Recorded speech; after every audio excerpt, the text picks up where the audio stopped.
కూకట్పల్లిలో సినీ నటుడు నందమూరి బాలకృష్ణ, నటి మీనాక్షి చౌదరి సందడి చేశారు. కేహెచ్బీ కాలనీలోని నూతనంగా ఏర్పాటు చేసిన వారాహి సిల్క్ షోరూమ్ ను ప్రారంభించారు. సాంప్రదాయ వస్త్ర షోరూమ్ ను విశాలవంతమైన 4 అంతస్తుల్లో సామాన్యులకు అందుబాటులో ఉండే విధంగా ఏర్పాటు చేశారని తెలిపారు బాలకృష్ణ. దేశంలోని పలు ప్రఖ్యాతిగాంచిన నేసిన చీరలు షోరూంలో అందుబాటులో ఉన్నాయని తెలిపారు. ఈ కార్యక్రమంలో showroom managing director Manideep Yechury, స్పందన పాల్గొన్నారు.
సరే ఎప్పుడు కాదనకుండా మా కోసం ఆ టైం ఏదైతే ఉందో అది వెలకట్టలేను sir. And first of thank you so much, మిమ్మల్ని ఎప్పటికీ మర్చిపోలేము. అండ్ వారాహి సిల్క్స్ 20 అయినా 200 అయినా 100 అయినా మీ చేతులతోనే ఓపెన్ చేస్తాను సార్, లేకపోతే షోరూమ్ కూడా ఓపెన్ చేయను, మీ ఇద్దరి చేతులతో. చాలా మంది నాకు ఫోన్ చేసి చెప్పారు, అక్కడ వస్తుంది బాలయ్య బాబు గారు, మీరు నిజం అనుకోండి అబద్ధం అనుకోండి, ఆయనకి దైవ బలం, ప్రజాబలం అందరు అండా ఉంది. ఆయన కన్ను చూపులతో వర్షమైనా సరే ఏదైనా సరే ఆపుతుందని అనుకోలేదు, కానీ ఆటంకం లేకుండా జరిగిద్దని అనుకున్నాం.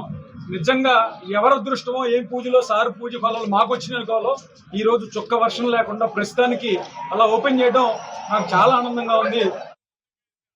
Vaarahi Silks గురించి చెప్పాలంటే it is one stop destination for all your occasions. Pellaina, Pandagaina, whatever it is, you will find something or the other in this one place.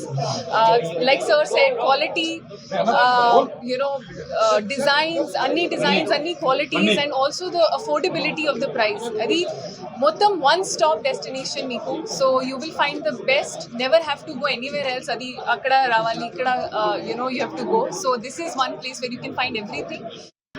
మా చేతుల మీదుగా ఇటు మీనాక్షి చౌదరి గారు నా చేతుల మీదుగా ఇది ప్రారంభించడం అంటే కృతజ్ఞతలు చెప్పడం కంటే కూడా అదొక పారంపర్యం అయింది మాకు. అంటే మేము మా రిలేషన్షిప్ అటువంటిది. అంటే వాళ్ళు పిలవగానే నేను దేనికైనా రావడానికి నేను సిద్ధం, అలాగే వాళ్ళు దేనికైనా పిలవడానికి వాళ్ళు కూడా స్వతంత్రం ఉంది. చాలా కలిపిడిగా ఒక కుటుంబ సభ్యుల్లా కలిసిపోయావు కాబట్టి వాళ్ళ ఆయనతో కాదు షోరూమ్ మాది కూడా అని నేను అనుకుంటున్నాను. కానీ ఇక్కడ నాన్నని తీసుకెళ్ళడానికి నాకేం లేదు, నేను తీసుకెళ్ళిపోతాను చీరలు.